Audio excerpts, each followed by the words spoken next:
Olá, excelências. Sou Rodrigo, advogado dos recorridos Edson e Terezinha, um casal de idosos de 88 anos que são proprietários do imóvel objeto presente litígio que integra o loteamento Nova Pirapora. Pois bem, essa ação se iniciou em 2013, quando os recorrentes, que são de Conselheiro Lafayette, uma cidade substancialmente distante de Pirapora, invadiram a parte frontal do imóvel, alegando que teriam adquirido a propriedade. E, portanto, vale frisar aqui que a alegação do recorrente é que o título de propriedade que eles teriam adquirido legitimaria a posse. E de onde surgiria esses títulos? As sessões foram celebradas em cartórios de pequena cidade interior, Glaucilândia e Vila Nova de Minas, cidades essas com pouquíssima população e completamente distantes de Pirapora e de Conselheiro Lafayette, residência dos recorrentes.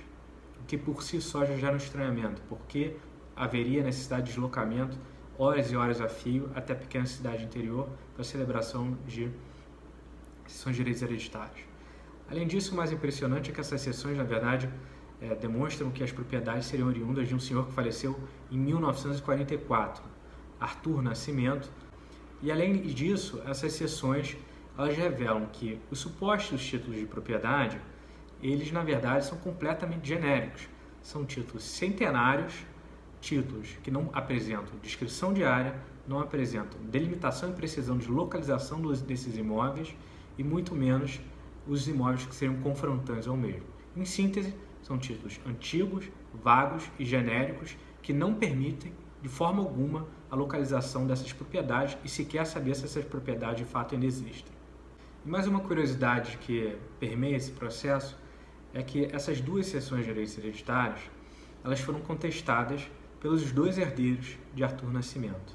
Uma pelo senhor Roberto Nascimento, que mora há mais de 30 anos em Curitiba e que alegava que sequer tinha ciência da existência dessas propriedades e que teria sido enganado pelos recorrentes, e o outro pelos filhos de Marco Antônio Nascimento, que já teria falecido à época da sessão de direitos hereditários. Portanto, a sessão teria sido celebrada após o óbito de Marco Antônio Nascimento, o que por si só já seria mais um fator de curiosidade para esse processo. E o que foi feito? Foi contratado um engenheiro agrimensor que foi encaminhado até o local, tendo sido apresentado ao mesmo o imóvel como sendo de propriedade dos recorrentes. O problema foi que os recorrentes não se deram ao trabalho de informar o engenheiro agrimensor que aquela área já era objeto da ação de reintegração de posse. Além disso, o engenheiro agrimensor não tomou as precauções necessárias para o início do processo de georreferenciamento. Isso porque o processo de georreferenciamento precisa ser iniciado e baseado exclusivamente no título de propriedade.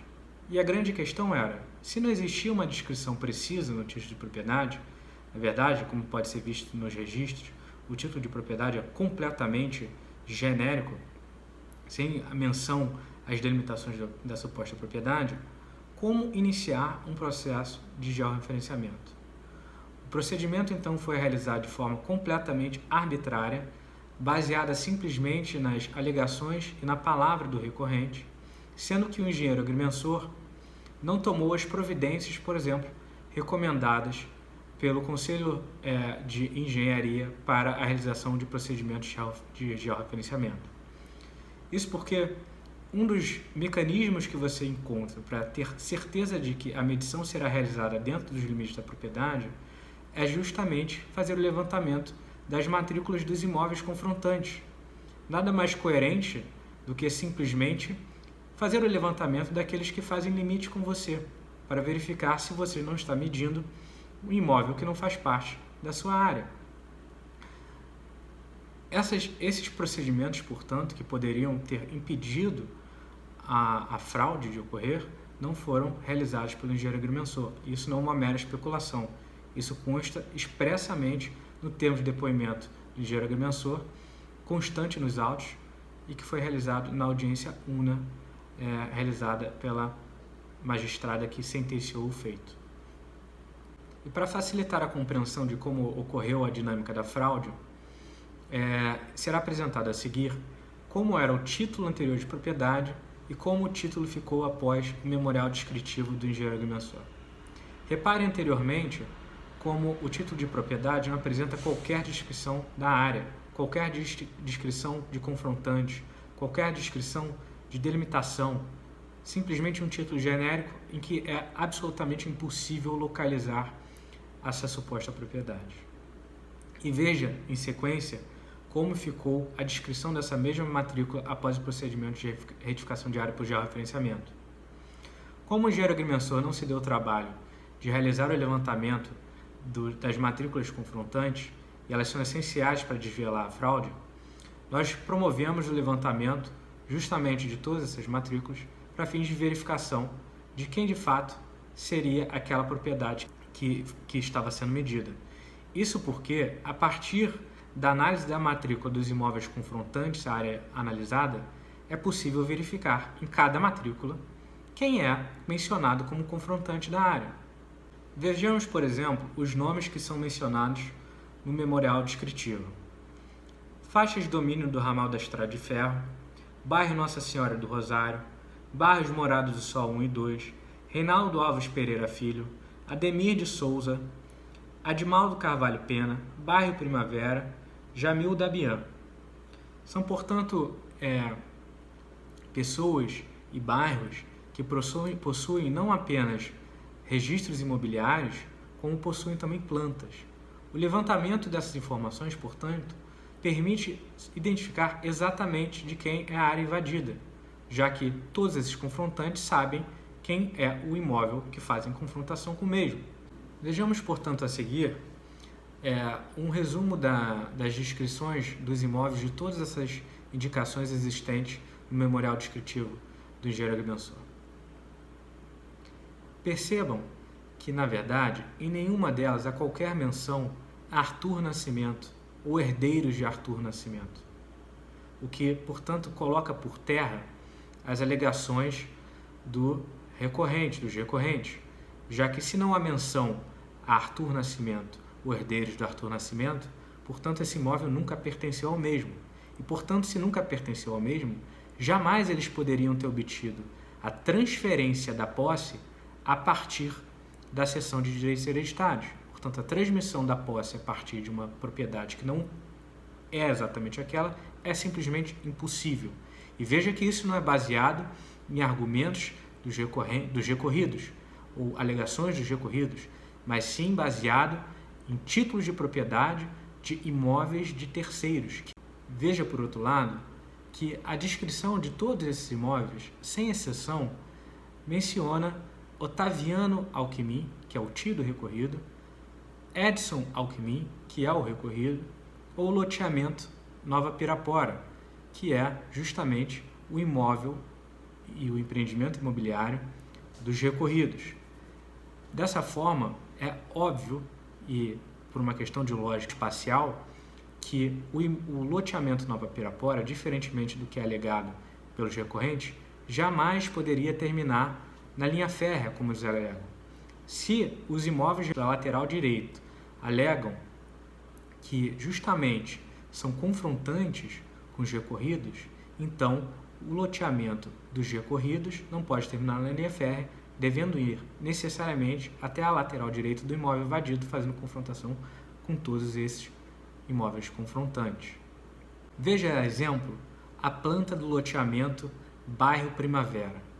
A planta é explícita ao mencionar o loteamento Nova Pirapora de Edson Alckmin como sendo o confrontante a mesma.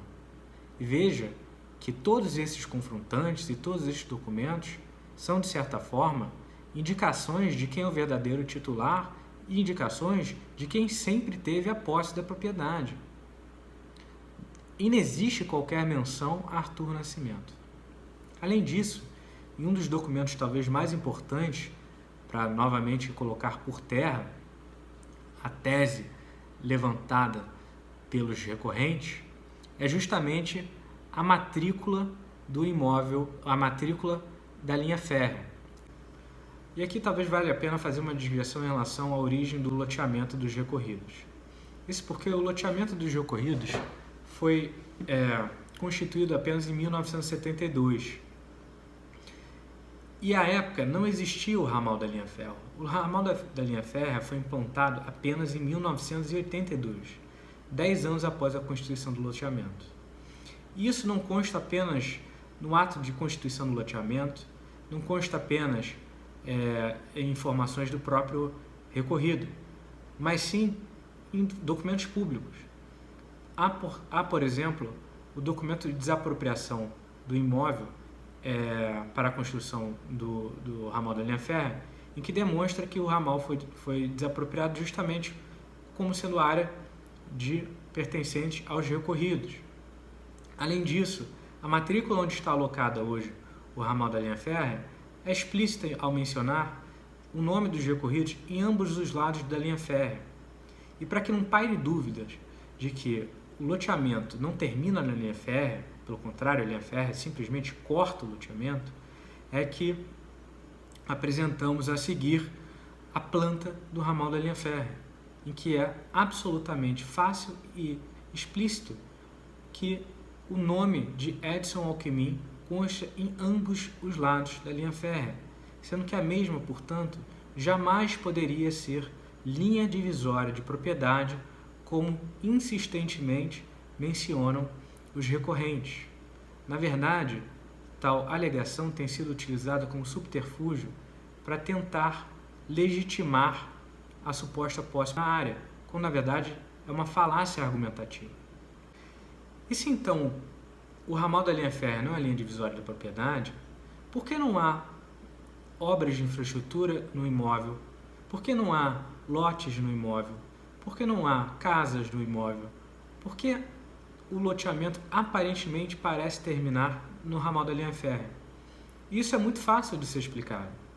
Na verdade, à época de implementação do loteamento Nova Pirapora, aquela área ficou concebida como área de reserva do loteamento. Área de reserva ambiental e área de reserva de exploração. A bem da verdade, apenas um pedaço daquela área pode ser construída, já que grande parte dessa área é área alagadiça em decorrência da existência de 3 lagoas no local.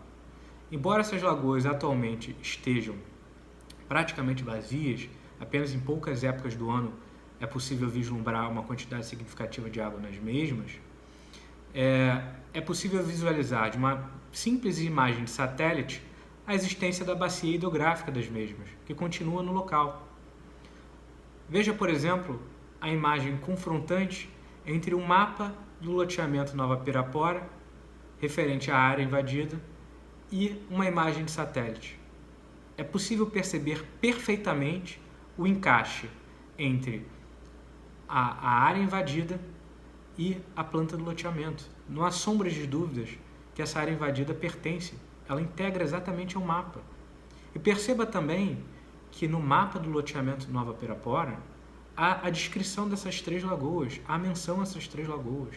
A mesma coisa acontece no documento de origem do loteamento Nova Pirapora registrado no registro público, em que há menção de que essa parte do loteamento será reservado à destinação ambiental, assim como não pode ser construído em decorrência das lagoas. Além disso, não há interesse econômico atualmente na exploração da parte edificável desse imóvel, já que os custos de implementação de infraestrutura de um loteamento são enormes. E o loteamento Nova Pirapora ainda possui lotes a serem explorados. O fato desse imóvel ter destinação basicamente para fins ambientais, o fato de existirem 3 lagoas nesse imóvel, que friso não foi mencionado, mas essas 3 lagoas constam expressamente no título de propriedade do loteamento Nova Pirapora, o fato de não haver atualmente interesse econômico para a exploração desse imóvel não justifica em nenhuma medida a invasão do mesmo por terceiros. Na verdade, esse imóvel sempre foi supervisionado pelos recorridos, sempre foi mantido pelos recorridos, tanto que pagam 40 anos IPTU sobre o bem, conforme consta na certidão a seguir, em que menciona expressamente o pagamento de IPTU sobre a área de reserva do loteamento. Há, de fato, então, uma supervisão constante dessa área pelos recorridos que moram a 5 minutos do local. Por outro lado, os recorrentes moram a mais de 400 quilômetros de distância de Pirapora, em Conselheiro Lafayette, de forma que sequer poderiam ter a posse direta sobre o bem. E não existindo qualquer documento nesses autos que comprove, por exemplo, que exista alguma pessoa que tome conta do imóvel. O que se tem, portanto, é simplesmente uma invasão que foi realizada em 2013, em alguns meses específicos, simplesmente para a realização da tentativa de fraude que seria utilizada para a posterior alienação desse imóvel a terceiros. São essas, excelências, as informações que julguei interessantes a serem trazidas na presente explanação. Não obstante, existem N outras provas documentais e testemunhais que corroborem tudo que foi alegado aqui. Agradeço ao tempo de vossas excelências e espero que a sentença seja mantida em sua integralidade, com a negativa de seguimento ao recurso dos recorrentes. Muito obrigado.